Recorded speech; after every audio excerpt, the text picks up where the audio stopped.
마태복음 1장 1절에서 6절.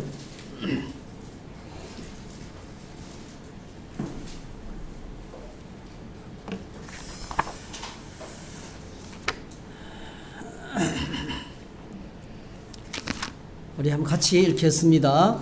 아브라함과 다윗의 자손 예수 그리스도의 계보라. 아브라함이 이삭을 낳고 이삭은 야곱을 낳고 야곱은 유다와 그의 형제들을 낳고 유다는 다말에게서 베레스와 세라를 낳고 베레스는 헤스론을 낳고 헤스론은 라함을 낳고 라함은 아미나답을 낳고 아미나답은 나손을 낳고 나손은 살몬을 낳고 살몬은 라합에게서 보아스를 낳고 보아스는 룻에게서 오벳을 낳고 오벳은 이새를 낳고 이새는 다윗 왕을 낳으니라. 다윗은 우리아의 아내에게서 솔로몬을 낳고. 아멘. 네, 오늘 말씀을 가지고 예수 그리스도의 족보 이런 제목으로 함께 말씀을 나누겠습니다. 네, 우리나라는 설이 두 개죠. 큰 설, 작은 설 이거 말고요. 양력설이 있고 음력설이 있고, 신정, 구정, 양력설이 있고 음력설이 있고. 양력설은 뭐 태양을 중심으로 움직이는 지구의 움직임, 지구가 태양을 중심으로 자전하고 공전하는데 1년에 한 번 공전하죠.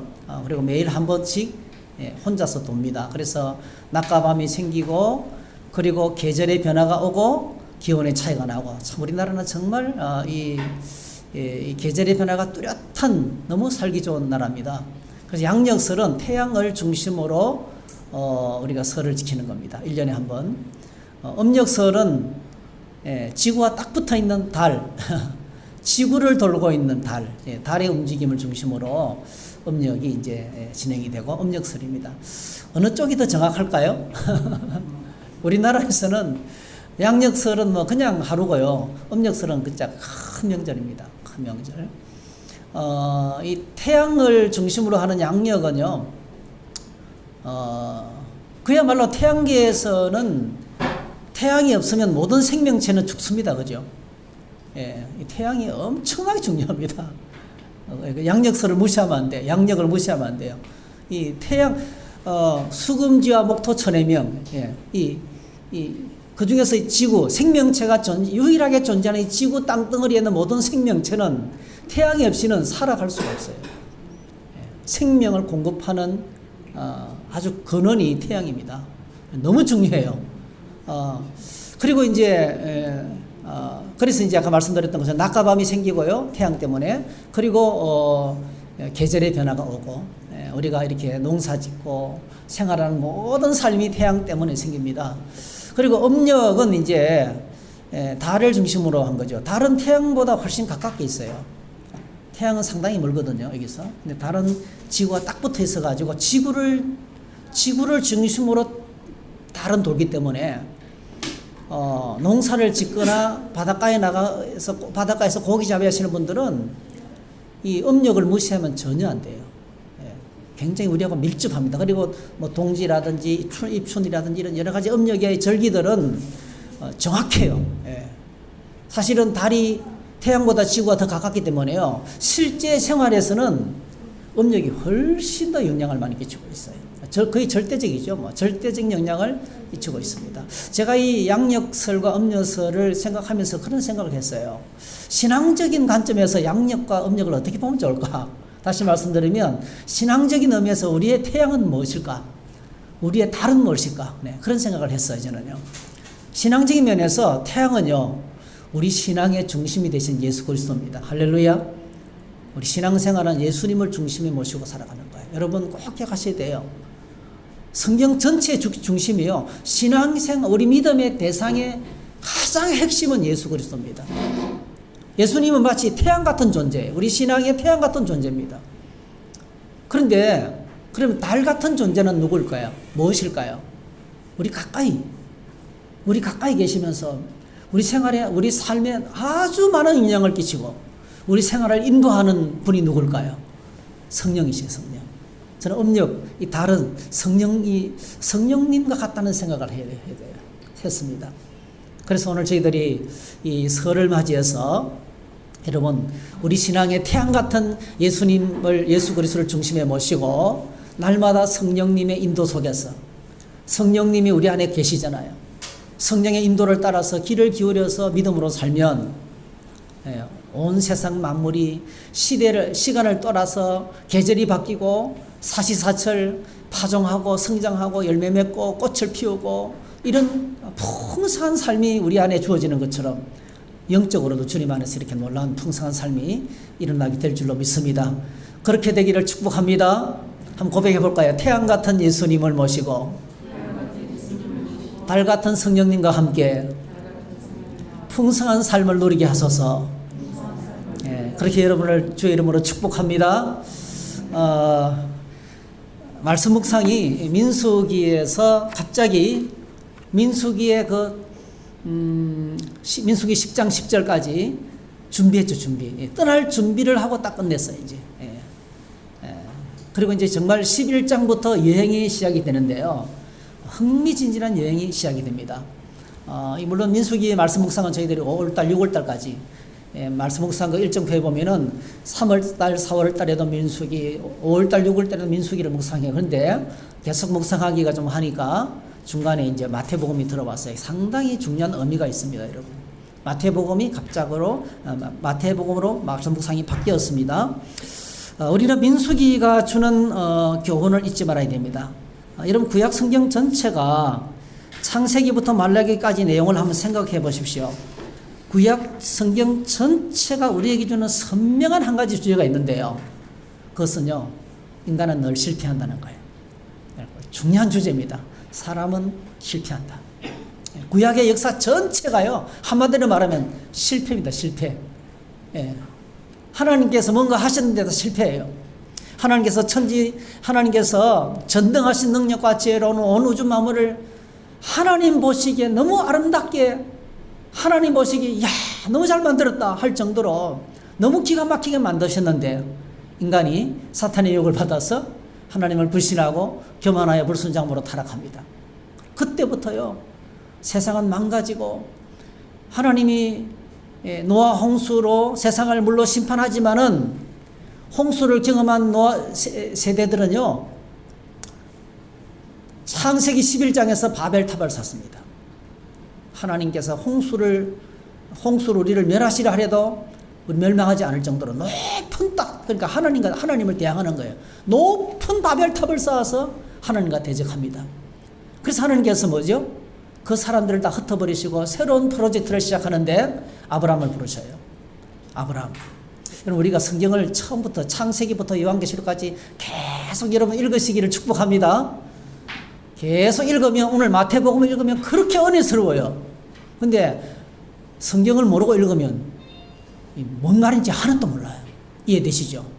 성경을 처음부터 창세기부터 요한계시록까지 계속 읽고 또 읽고 또 읽으면요, 여기 나온 이름들이 5장 5절 룻기, 5절 한 자리 룻기 전체 이야기를 하고 있거든요.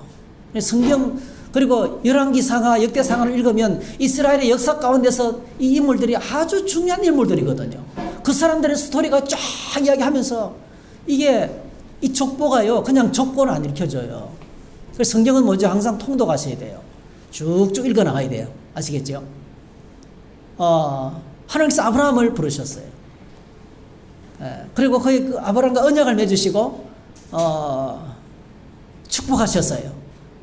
너에게서 민족이 나오고 천하 만민이 너를 통해서 복을 받게 될 것이고 내가 끝까지 너를 책임질 것이다, 이렇게 축복하셨어요. 그리고 하나님께서 아브라함을 축복하신 대로 아브라함의 자손 70명이 기근을 만나서 애굽 땅에 내려갔어요. 자, 애굽 땅을 빠져나올 때 430년 동안 죽도록 고생했지만은 70명으로 내려갔던 사람이 빠져나올 때는 몇 명이 되었어요? 200만 명. 남자 장정만 60만 명이 넘었어요. 200만 명이 넘는 민족으로 불어나서, 그러니까 부족이요, 일개 부족이 내려갔다가 큰 민족이 돼서 나오는 거예요. 나올 때요, 애굽 사람들이 어서 떠나라고 막 은과 금을 주면서 노잣돈을 주면서 막 떠나보냈어요. 당당하게 걸어 나왔습니다. 홍해를 건너고 광야를 지나서 석 달 만에 호렙산에 도착했어요. 그렇죠? 호레손 앞에서 하나님과 그들과 언약을 맺었어요. 너희가 내 말을 잘 듣고 내 명령을 지키면 너희는 제사장 나라가 되고 열국 중에 내 소유가 되고 하나님이 애지중지하는 법을 이루게 될 것이다. 이렇게 하면서 400년 동안 노예였던 그들에게 하나님께서 갑자기 신분 상승을 시켜요. 너희들은 제사장이 될 것이다. 제사장은 최상위 그룹이에요. 최상위 그룹.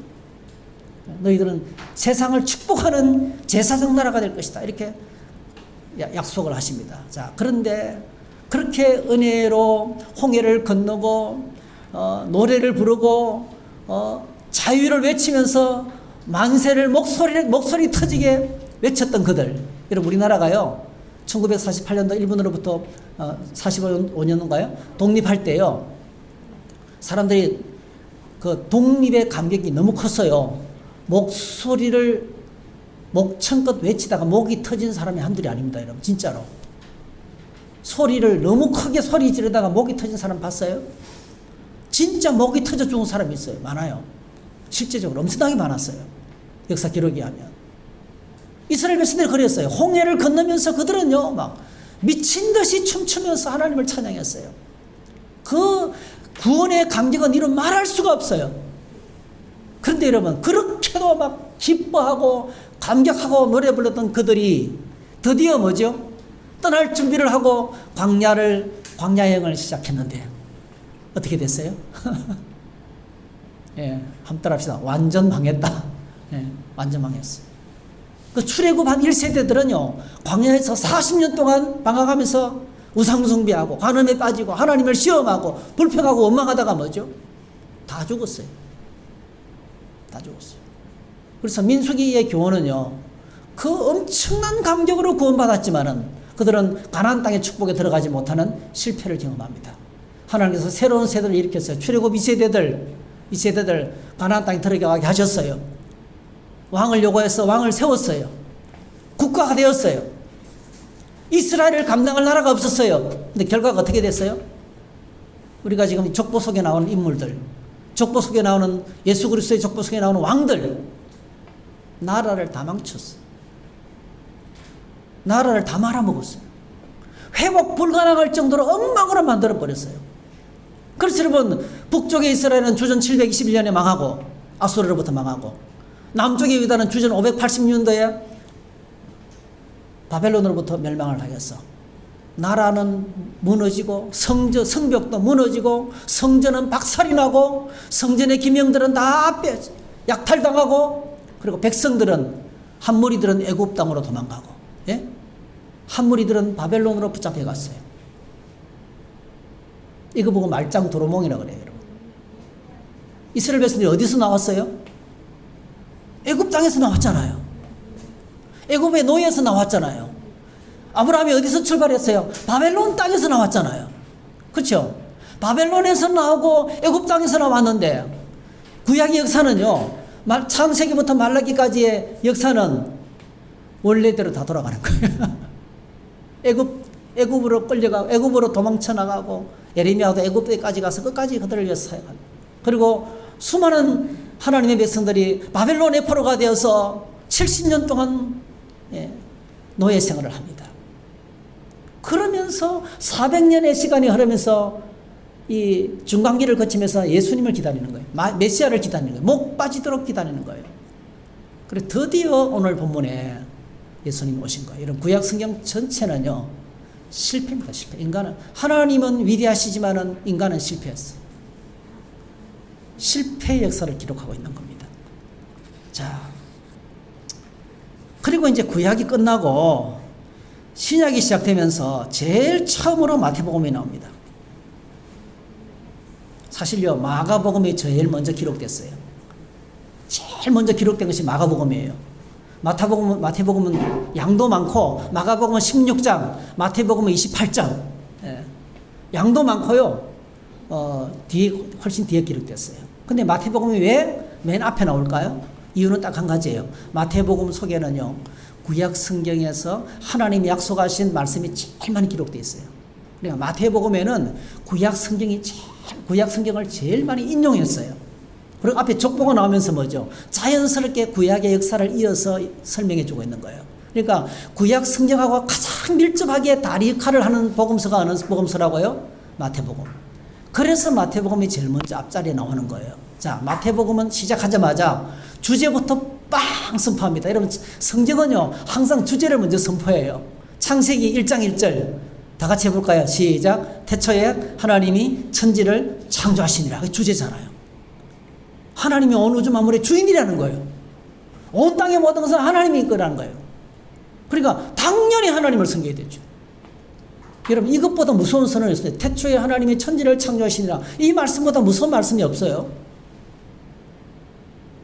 모든 인생은 하나님 거라는 거예요. 그러니까 죄 중에 가장 큰 죄가 바로 뭐죠?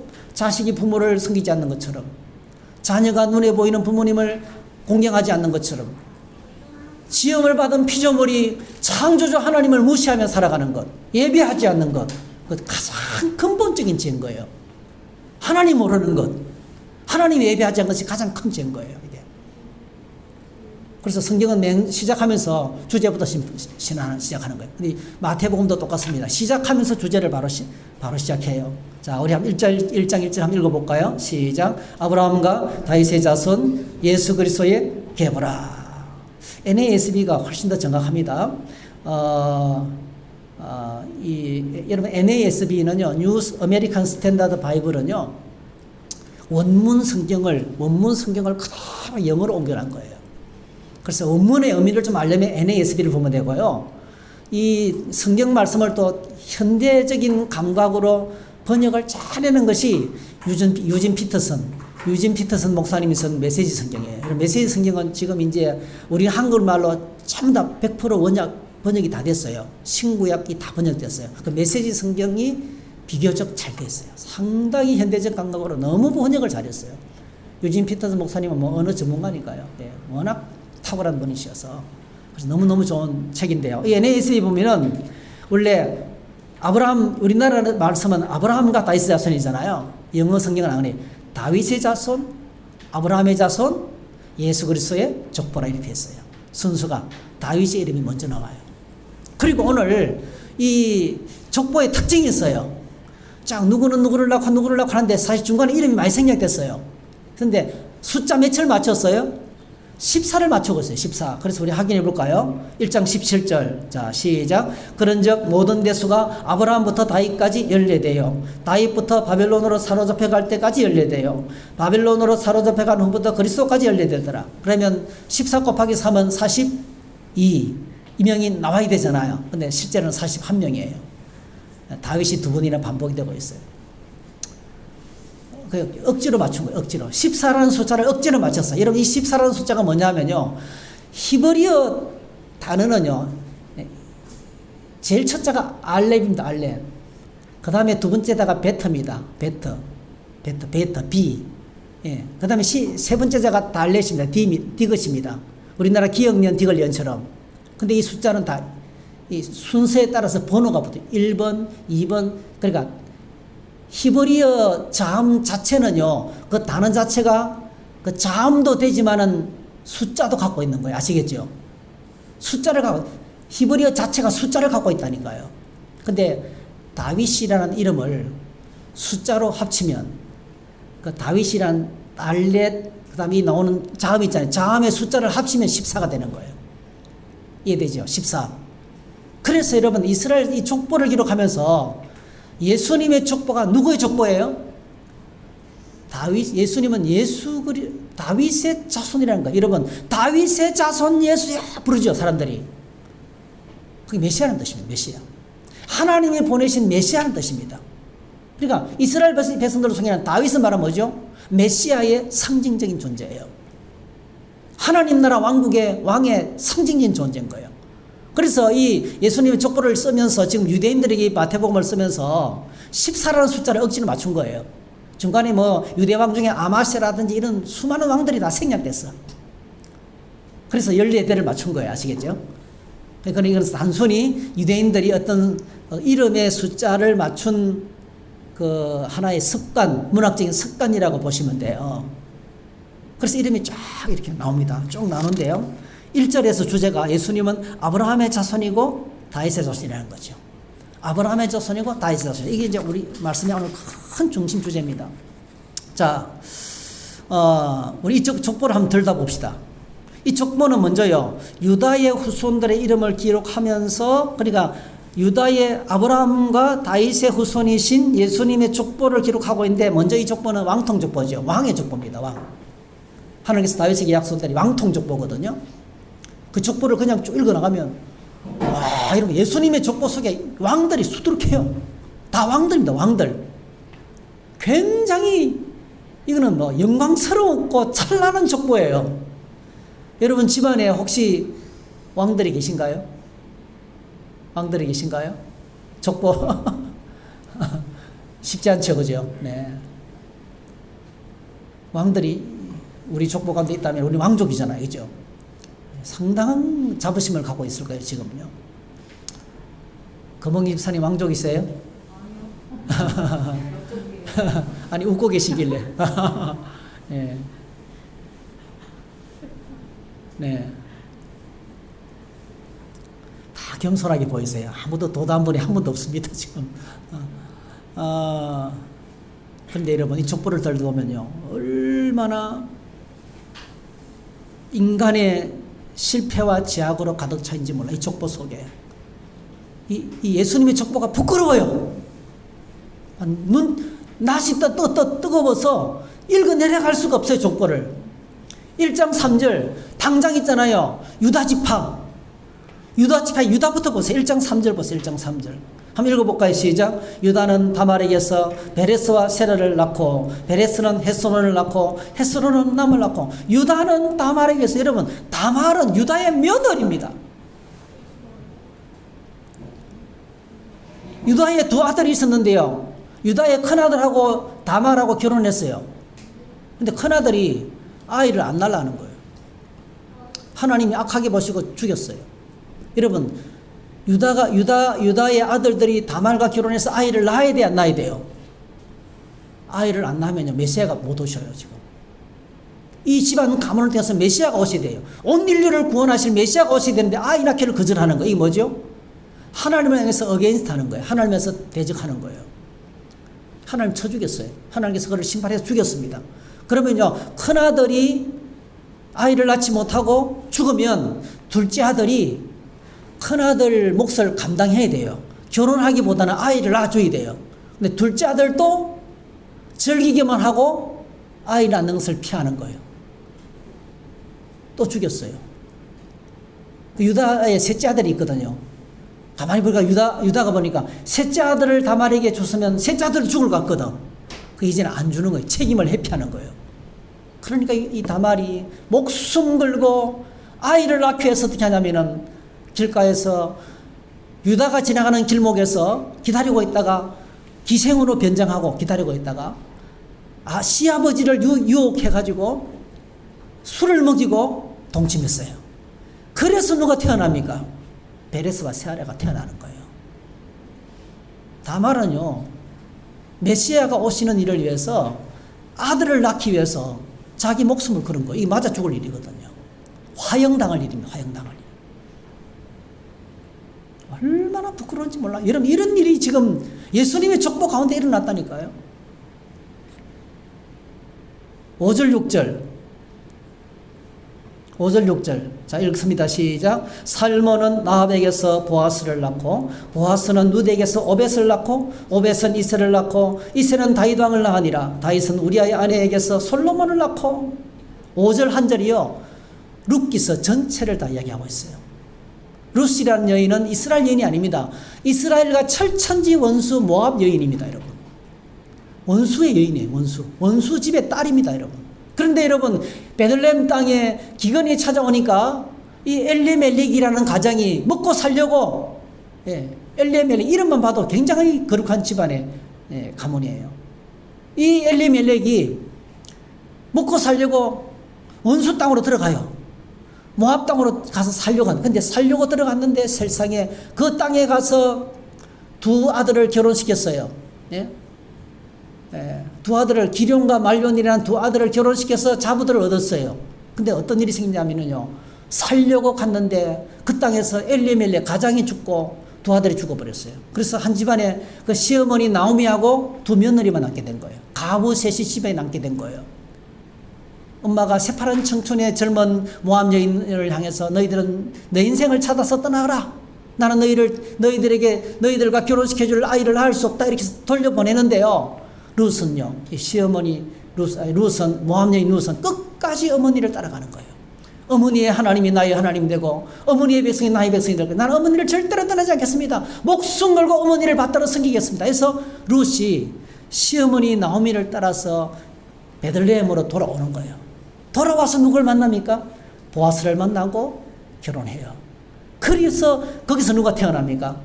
놀랍게도요, 나중에 다윗이 태어납니다. 그래서 여러분, 룻은 다윗의 증조모가 됩니다. 왕할머니예요. 다윗의 왕할머니. 다윗의 왕할머니. 그래서 다윗이 태어나게 되는 거예요. 자, 모함 여인이 믿음을 제대로 지키지 못하고 자기 살아보겠다고 하나님을 떠난 가문의 집안에 모함 여인이 들어왔는데, 이 초라한 모함 여인을 통해서 원수 땅의 딸입니다, 여러분. 하나님 백성이 되어서 이 몸에서 누가 태어나면은 나중에 다윗이 태어나게 돼, 다윗이. 그리고 6절은 더 심합니다. 한번 따라하실까요? 다윗은 우리아의 아내에게서 솔로몬을 낳고, 우리아의 아내는 바세바입니다, 바세바. 우리아는요, 여러분이 아시는 것처럼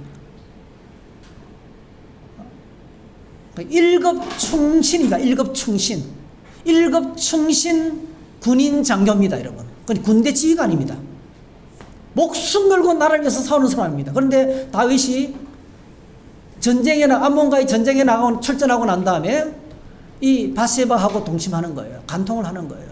이 죄를 숨기기 위해서 우리아를 전쟁터에서 자신의 권력을 여기서 죽이고 제거하고 바세바를 자기 아내로 만들어 버리는 거예요. 아내가 이미 8명이나 있는데도 불구하고,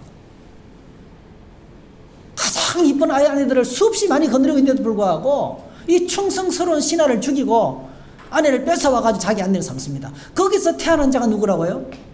솔로몬이 태어납니다. 이게 예수님의 족보 안에 있는 이야기예요. 예수님 족보. 거룩하신 하나님의 아들이 이 썩어 빠진 인간들의 죄와 실패와 범죄로 가득 찬 가문 안에 들어오는 거예요. 그럼 껍데기만 보면 안 돼요.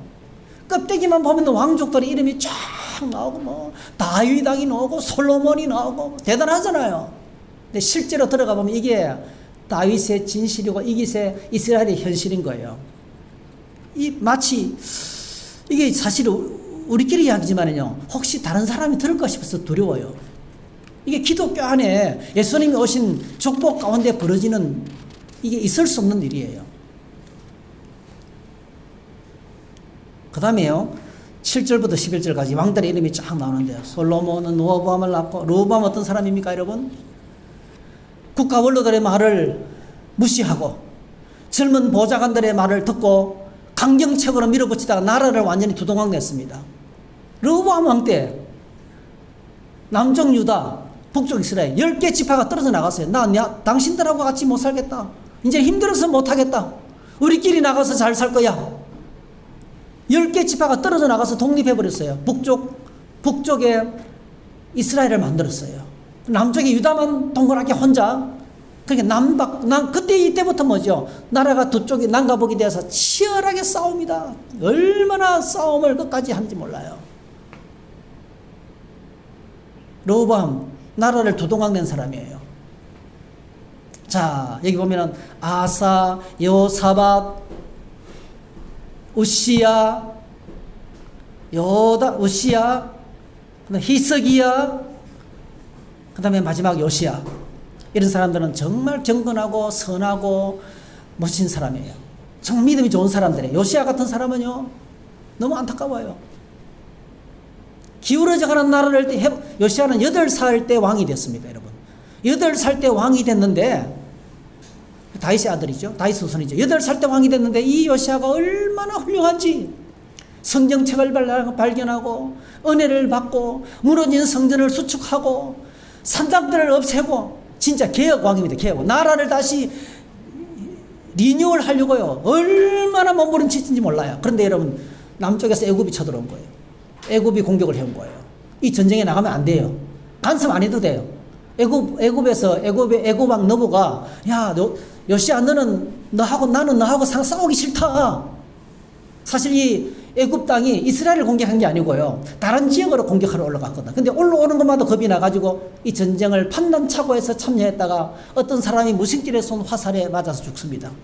그때 나이가 39이에요.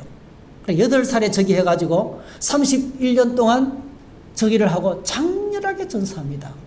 요시야가 죽으면서 나라를 망하는 거예요, 여러분. 나라를 못 회복시킵니다. 왠지 아세요? 앞부분에 보면 이 나쁜 왕들 엄청 많습니다. 여기 보면은 요람, 그 다음에 또 아하스와 므낫세. 이 아하스와 므낫세가 얼마나 악한지 나라를 다 말아먹었어요. 회복 불가능할 정도로 나라를 망쳐놓아 버렸어요. 그래서 여호사밧이라든지 히스기야라든지 그 다음에 이 요시야 같은 사람, 또 아사 같은 사람, 이런 사람들이 개혁을 하려고 막 몸부림을 치고 나라를 회복시키려 노력했지만 아무리 몸부림을 쳐도 회복을 못 시키고 결국은 뭐죠? 나라가 다 망해버립니다. 그래서 왕들을 보면, 왕들의 이야기를 보면요, 여러분 열왕기상하와 역대상하 읽으면 이 왕들 이야기가 쫙 기록되어 있어요. 이 왕들 가운데 악한 왕이 선한 왕을 낳고, 선한 왕이 악한 왕을 낳고, 선한 왕이 선한 왕을 낳고, 악한 왕이 악한 왕을 낳아요. 그러니까 뭐냐면 내 뒤에 오는 사람들이 어떤 사람일지 모르는 거예요. 부모대는 너무나 멋있는 사람이 있는데 그 자손 뒤에 어떤 사람이 올지 모르는 거예요. 이렇게 정말 엉망이 됐습니다, 여러분. 그래서 예수님의 족보를 들다 보면은, 와, 어떻게 주님의 족보가 이렇게 엉망인가? 엉망인가? 네. 이 속에요, 인간의 실패와 제약으로 가득 찹니다, 여러분. 여기 희망이 없어요. 나라는 망하고 성전은 무너지고 성전 기물들은 다 강탈당하고 백성들은 다 뿔뿔이 디아스포라도 흩어져 버리고요. 완전히 원점으로 돌아가 버리고 말한 거예요. 자, 한번 따라합시다. 그런데 말세에 하나님께서 위대한 일을 행하셨다. 예. 이렇게 엉망인데요. 하나님께서 한두 번 속은 게 아니에요, 여러분.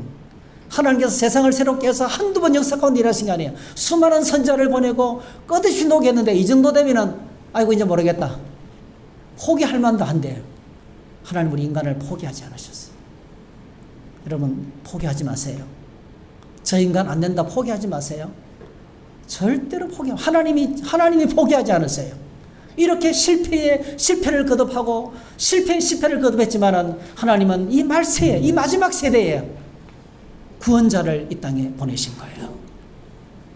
아브라함의 자손, 다윗의 자손, 예수 그리스도의 세계라. 자, 하나님께서 다윗을 부르시고 아브라함을 부르시고, 자, 하나님께서 아브라함과 다윗에게 어떤 분이셨습니까? 이제 거의 다 끝나가는데요. 창세기 12장 보면 우리가 잘 알아요. 제가 여러 번 생각했어요.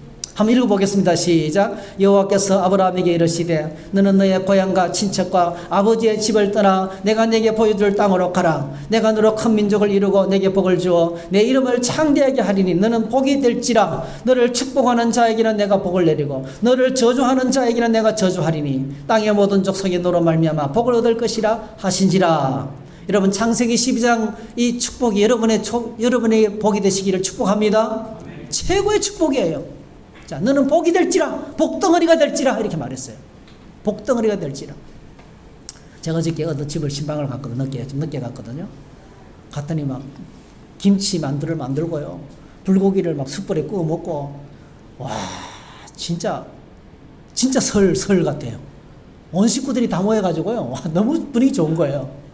근데 이제 그 젊은 부부가 있는데요. 이제 우리 교회 한번 오시라고 이랬더니, 그러니까 자랑하시는 거예요. 이제 곧 이제 새로 된 아파트에 들어간다는 거예요. 이제 그래서 와, 능력 있네. 나보다 훌륭하다. 이 젊은 나이에 아파트를 벌써 장만하더니 와, 대단합니다. 이러니까요, 그 집안에 있는 식구들 전부 다 하는 말이 있어요. 얘가 복덩어리예요, 얘가. 그리고 며느리를 가리키면서 얘가 우리 집에 복덩어리예요. 본인이 너무 좋더라고요. 왜 복덩어리인지 아세요? 너무 성실하게 일하고 또 너무 화합을 잘하는 거예요. 얘가 복덩어리라. 여러분, 주님 안에서 우리 모두는 다 복덩어리인 줄 믿습니다. 너는 복이 될지라 이렇게 했어요. 자, 하나님이 아브라함과 맺었으니 축복의 언약이 뭐냐면요. 딱 요점이 뭐냐면 땅을 주겠다. 그죠? 첫 번째 땅을 주겠다. 두 번째 백성들을 주겠다. 세 번째 너를 건드리는 사람 내가 가만 안 둘 거야. 너를 축복하는 사람에게 내가 축복 내리고 너를 힘들게 하는 사람에게 끝까지 따라가서 내가 너의 원수가 될 거야. 이게 뭡니까 여러분? 하나님이 다스리겠다는 거예요. 주권. 자, 보십시오. 아브라함에게 약속하신 것이 땅을 주겠다, 백성들을 주겠다, 민족을 주겠다, 그 다음에 주권, 하나님이 다스리겠다. 이게 뭐죠? 하나님께서 아브라함과 맺은 약속이요, 하나님 나라를 세우겠다는 거예요. 자, 여러분 설명했어요. 하나님 나라를 세우겠다는 거예요. 다시 말씀드리면 하나님께서 아브라함에게 단순히 뭐 조금 잘 되는 그런 축복이 아니고요, 내가 너를 통해서 나라를 세우겠다는 거예요. 여러분, 우리 오늘 저와 여러분들이 눈을 뜨시기를 축복합니다. 하나님 우리에게 약속하신 것이 하나님 나라예요. 하나님이 다스리고 통치하는 나라를 주겠다는 거예요, 우리에게. 이게 우리에게 주신 축복이에요. 아브라함과 맺은 약속이에요. 그 다음에 하나님께서 다윗과 맺었어요.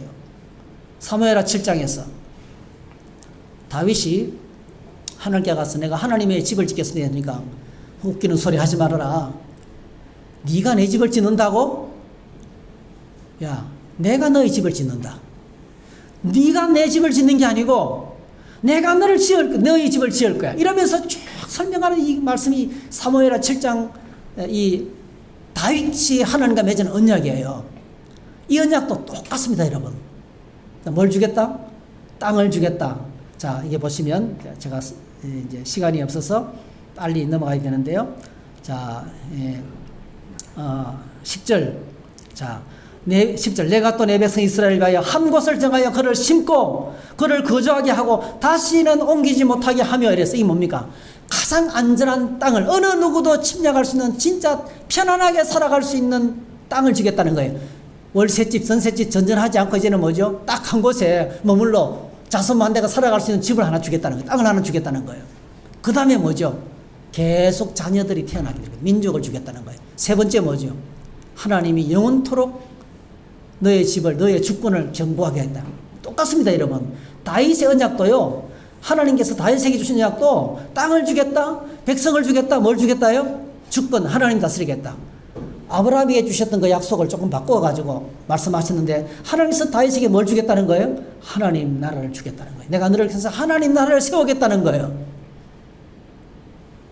그런데 드디어 이렇게 오래전에 아브라함에게 약속하시고, 자, 다윗에게 약속하신 그 주님께서, 그 하나님께서 드디어 뭐죠? 하나님의 백성들에게 누굴 보내셨어요? 왕이신 예수 그리스도를 보내셨어요. 그동안의 백성들이 애굽에서 430년 동안 노예살이 하는 것처럼 죄에 묶여서 세상의 거대한 권력 앞에서, 그리고 죽음의 건세 앞에, 어둠의 건세 앞에 붙잡혀서 고통하며 신음하며 살았는데, 드디어 아버지가 나타난 거예요. 왕이 자기 백성을 찾아오신 거예요, 여러분. 왕이 자기 백성을 찾아오셔서 거두기 시작하신 거예요. 떼국물 쫄쫄 흐르는 노예를 불러다가요, 얼굴을 씻기고 옷을 입히고 신발을 신기고 가락지를 끼우고 잔치를 열면서 배고픈 자는 먹이시고요, 병든 자는 치료하시고요, 귀신절로 고통당하는 사람들은 귀신을 쫓아내시고요. 그렇죠? 그리고 뭐죠? 친히 십자가에 달려서 죄의 건세를 박살내고 사단의 건세를 박살내고 노예로 있던 그들을 해방시킨 거예요. 할렐루야. 그 예수님이 하신 일이에요. 왕이, 하나님 나라의 왕이 하나님 백성을 찾아와서 따라하실까요? 임마누엘. 이제는 버려두지 않고 떠나지 않고 세상 끝날까지 함께 하시겠다는 거, 임마누엘. 그 역사의 시작이 어떻게 이루어졌습니까?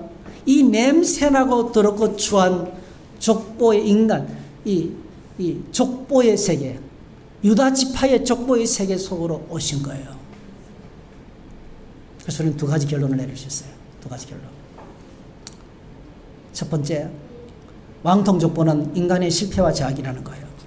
여러분, 신앙생활에서 정말 중요한 것이요, 아무리 과학이 발달하고 세상 문화가 발달해도요, 인간에게는 희망이 없습니다. 여러분, 희망이 있습니까? 세상? 사람 달라집니까? 좀 편리한 기계 스마트폰을 만지고 네이버에 지식을 검색하면 모르는 게 없고요, 엄청나게 많은 지식을 소유하는데 사람이 달라져요? 더 악해집니다. 여러분, 사람한테는 희망이 없어요. 여러분, 사람은 믿을 존재가 안 됩니다. 세상에 믿을 사람 하나도 없다는 건 진리입니다. 그래서 여러분, 절대로 사람을 신뢰하지 마세요. 사람 믿지 마십시오. 우리는 사람은 믿음의 대상이 아닙니다. 여러분, 사람은 사랑의 대상이에요. 용서해주고 이해해주고 기다려주고 축복하고 섬기고 그럴 대상이지 내가 믿을 수 있는 대상 아니라니까요. 그래서 교회를 오실 때, 신앙생활 할 때 사람 바라보고 상처받지 마세요. 어떤 사람이 이상한 행동하죠? 그러면 이렇게 하세요. 저를 따라하세요. 아멘. 따라해보세요. 아멘. 아, 주님 말씀대로 죄인 맞군요. 아멘. 진리잖아요. 그 사람이 그런 이상한 행동하는 거 진리잖아요. 왜? 죄인이니까. 자기밖에 모르니까. 자기중심적이니까. 죄인이니까요. 죄인은 다른 사람 못 봐요. 상대방 사정을 전혀 생각하지 않습니다. 자기밖에 몰라요. 누군가 나를 힘들고 상처 내지요. 여러분, 그 사람은 나에게 상처 주고 싶은 마음도 없어요. 근데 내가 상처를 받아요. 그때마다 여러분 꼭 기억하셔야 돼요. 아, 하나님 말씀대로 맞군요. 절대로 사람 바라보면 안 돼요. 사람 의지해서도 안 돼요. 정말 세상에 믿을 사람 하나도 없는 거예요. 그럼 내 자신을 믿을 수 있습니까? 나도 나를 못 믿는 거예요. 그래서 왕통 족보지만은요, 거창한 족보지만은 썩어 빠졌어요. 두 번째로 같이 한번 읽어봅시다. 시작. 인간의 실패와 제약에도 불구하고 하나님은 언약을 이루신다. 할렐루야. 이게 그래서 저는요, 이 족보를 읽으면서 제가 얼마나 아멘인지 몰라요. 희망이 희망이 막 터져 나오는 거예요. 여러분, 하나님 말씀을 듣고 읽을 때 거기서 희망이 막 터집니다. 여러분, 이게 소망이에요. 소망. 우리의 소망은 사람에게 있지 않습니다. 우리의 소망은 이 과학의 발달이 있지 않습니다. 우리의 소망은 이 세상에 있지 않습니다. 여러분, 우리의 소망은 뭐죠? 인간이 이렇게 하나님을 거역하고, 여러분 다 보세요. 왜? 잘 사는 그 충성스러운 신하의 그 충성스러운 7 군인이 그 지휘관을 전쟁터에 가서 죽이고요, 그 사람 손에 편지를 써서 이 사람 죽이라고 한 거예요, 요압한테. 그리고 그 하나밖에 없는 아내를 뺏어가지고 자기 아내를 왜 삼아요? 이런 일들이 세상에 수두룩합니다. 여러분, 자기한테는 있어서 철철 넘치는데 저쪽에는 양 한 마리 붙들고 살아가고 있는데 그걸 뺏어서 자기 걸 만드는 사람이 있다니까요. 싹 하고 자기밖에 모르고 인간 같지 않은 사람들이 가득해요. 여러분, 이게 우리가 살아가는 세상이에요. 예? 인간은 이렇게 썩어 빠지고, 여러분 다윗이 그 정도예요. 다윗이 하나님의 마음에 합한 사람이란 다윗이 그 정도예요. 역대상하에요, 왕들을 평가할 때 딱 한 가지예요. 다윗처럼 살았나 안 살았나. 그 다윗이 표준입니다. 다윗의 길로 행하며. 근데 그 다윗이, 하나님께서 그토록 자랑스럽게 다윗이 이렇게 엉망이에요. 이 인간의 썩어 빠진 이 제약과 실패에도 불구하고요, 이 정도면 하나님께서, 제가 하나님이라면요 다 때려치웠을 거예요. 여러분, 하나님은요 약속하신 것을 바꾸지 않고 이루십니다. 창세기에서 약속하신 그 약속의 말씀을 인간의 실패와 인간의 범죄에도 불구하고 하나님은 이루셨어요. 어떻게 해요? 독생자를 영광의 보좌에서 이 땅에 하나님이 친히 우리를 찾아오셨어요. 그리고 냄새나는 마구간에 누우셨어요. 사람이 돼서 성장하셨어요. 얼마나 위태로운지. 그가 태어났을 때 헤롯 왕이요, 왕이 태어났다는 소식을 듣고 만 4시 이하의 어린아이들을 다 죽였어요. 예수님도 위험해서 그 소식을 듣고 애굽으로 도망갔어요. 피신했습니다. 그 위험천만한 세상 가운데로 오셨어요. 그리고 뭐죠?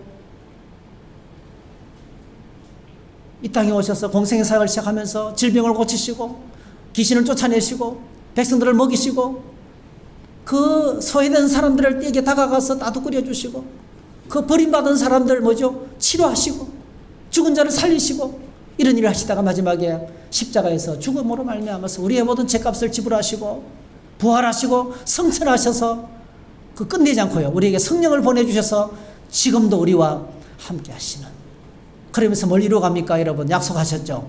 하나님 나라를 주겠다는 거예요.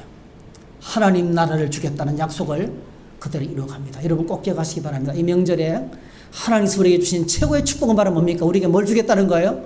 하나님 나라를 주겠다는 거예요. 그게 마태복음이에요. 마태, 마가, 누가, 요한의 이 공간복음 통해서 전체 주제가 하나님 나라예요. 하나님 나라를 주겠다는 거예요. 할렐루야. 그래서 여러분 이 하나님의 은혜를 붙들고 이 하나님 나라의 비전을 갖고 은혜로 살 때 우리는 시시한 사람이 될 수 없습니다.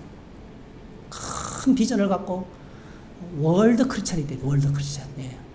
전 우주를 품고 세계적인 비전을 가지고 하나님 나라를 이루어가는, 우리는 초라하고 부족해도 하나님이 우리를 통해서 이루시는 거예요. 그 언약의 능력을 믿고 그렇게 매일매일 믿음으로 살아가는, 언약대로 이루시는 하나님을 바라보고 믿음으로 승리하는 저와 여러분 되시기를 다 주의 이름으로 축복합니다. 할렐루야. 우리 함께 찬양합시다. 이 찬양을 주보에 있는 대로 안 부르고요, 다른 찬양을 한번 불러봤으면 좋겠어요. 나주를 너무 멀리 떠나와, 이 찬양하겠습니다.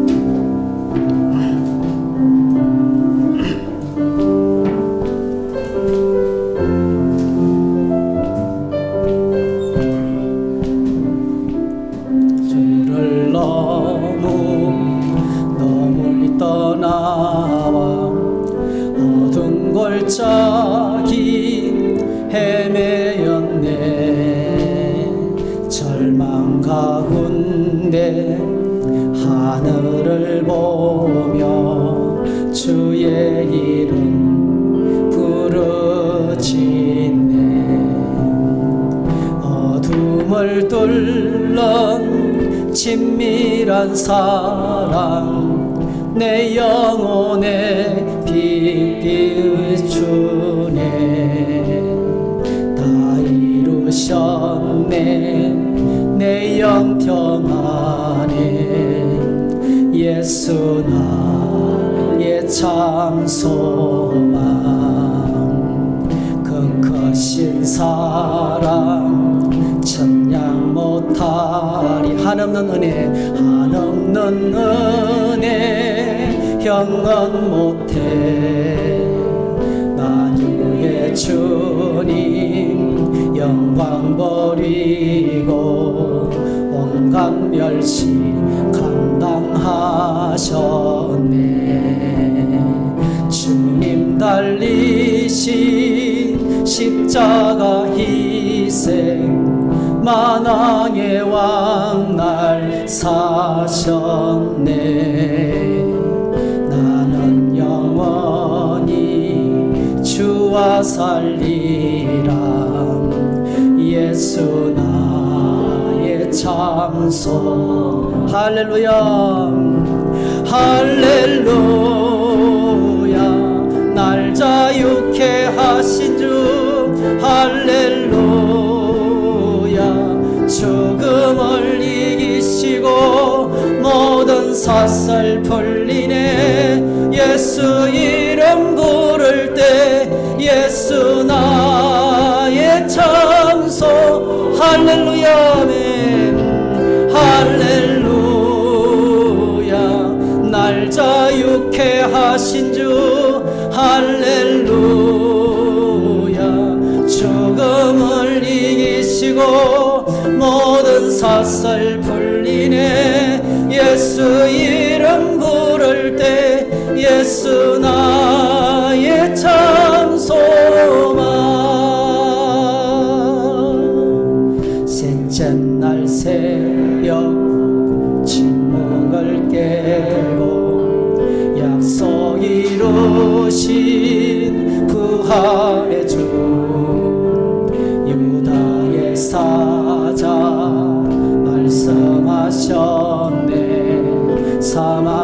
곳에 힘을 잃었네. 셋째 날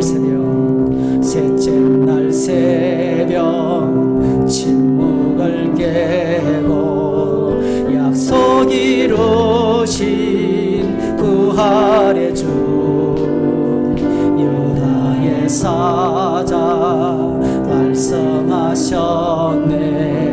사망 권세 힘을 잃었네.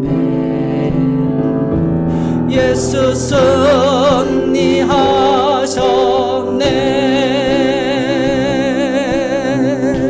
할렐루야. 날 자유케 하신 주 할렐루야. 죽음을 이기시고 모든 사슬 풀리네. 예수 이름 부를 때 예수 나의 참 소망. 할렐루야. 할렐루야. 날 자유케 하신 주 할렐루야. 죽음을 이기시고 모든 사슬 풀리네. 예수 이름 부를 때 예수 나의 참 소망. 예수 나의 참 소망. 할렐루야. 기도하겠습니다. 우리 다 같이 한번 기도하십시다. 예수 나의 참 소망. 예수만의 나의 참 소망입니다. 사람은 우리의 소망이 아닙니다, 여러분. 사람 때문에 낙심하고 사람 때문에 상처받고 이러면 다 떠나보냈어요. 원래 사람은 그런 겁니다, 여러분. 인간은 우리가 기대할 수가 없어요. 네. 그래서 주님, 내가 그동안에 사람 바라보고 살다가 상처받고 고통당하고 힘들게 살아왔는데 이제는 사람 바라보지 않게 해주시기 원합니다. 세상 바라보지 않게 도와주시기 원합니다. 오직 예수님만이 나의 참 소망 되시고 인간의 실패와 낙심과 범죄에도 불구하고 언약을 이루시는 주님, 나에게 하나님 나라를 주시겠다고 약속하셨는데 그 나라 받기를 원합니다. 주님만을 바라보며 이 새해를 시작하고 하루하루를 살아가게 해달라고 우리 다 같이 한번 주여 한번 부르고 함께 기도하십시다. 주여 하나님